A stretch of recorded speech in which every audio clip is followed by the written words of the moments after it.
This program is important because it gets shelters over people's head, particularly with the temperature that it is outside, but it needs reform, and that's something that we'll have to work on in the coming months.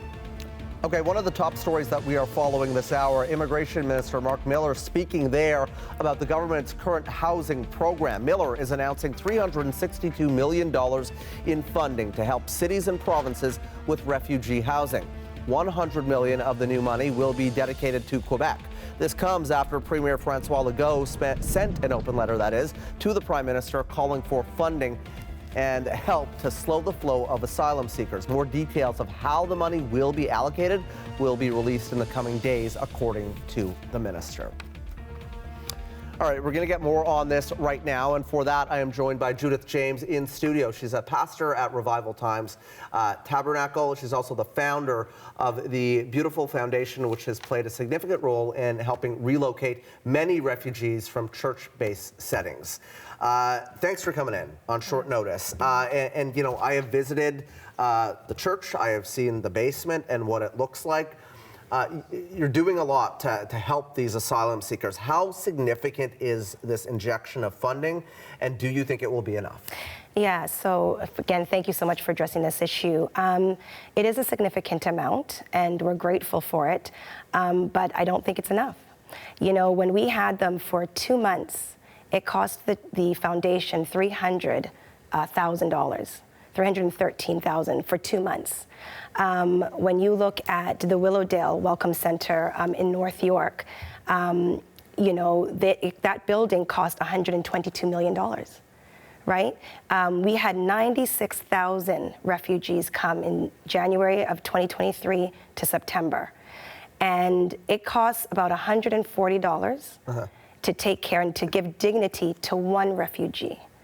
So if you look at about 200 of those, it's going to be $840,000 per month to take care of one refugee. So although it's significant and we're grateful, it's just not enough. And this is not just for the city of Toronto, it's for provinces, right, and cities across the nation. Yeah, and we haven't heard from Mayor Chow yet here in Toronto. We did, you know, request an interview today, but there's still conversations going on between the city of Toronto, between the federal government and other cities as well. So tell me what you would like to have seen from the federal government in terms of funding, and what would have made a bigger impact?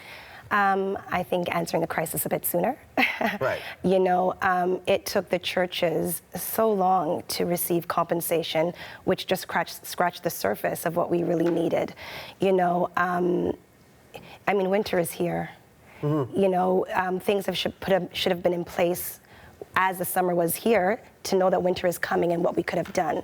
So, you know, the crisis is still ongoing, and we would have appreciated something being given to, especially the Black community, because it was really the Black churches that stepped up and handled this crisis in such an immediate way. Tell me what the situation is at Revivaltime Tabernacle right now, because as I mentioned, I did visit there. It was crowded. You were doing your best with, you know, the resources that you had, but it was difficult. It was very, very difficult. You know, by now, all the churches have, the IRCC came in and has taken them into refugee shelters. So now the churches are empty, but we're left with a shell of a space that has been, you know, used greatly, and the funding just isn't there to repair the buildings. But really the crisis is to make sure that these men and women are taken care of with dignity. You know, even medical needs that they have, their bills are piling up and they don't even have jobs yet. Some of them do and some of them don't. So the need is ongoing, it's great, and much needs to be given to this. Yeah, and you mentioned winter before here. I mean, how critical is this time, particularly with the forecast being what it is and the temperatures dropping? Yeah, even yesterday we had to give about 50 coats out because they were in t-shirts and sweaters, still not enough significant clothing for this weather. Yeah. Your final message to the government here, what would you tell them directly? I mean, you know, the Liberals would say $362.4 million for asylum seekers is a lot of money.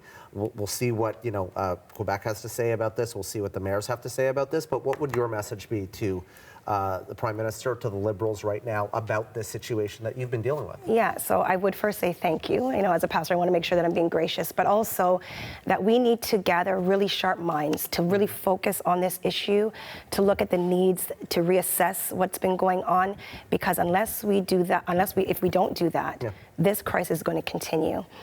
We have City of Toronto has coined itself as a sanctuary city for asylum seekers. We need to be that.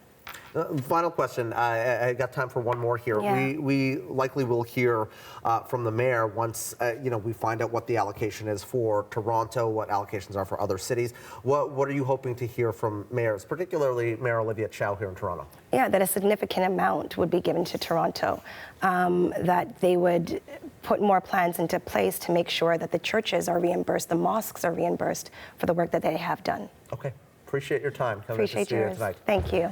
That was Judith James. She is a pastor at Revivaltime Tabernacle. She's also the founder of the Beautiful Foundation.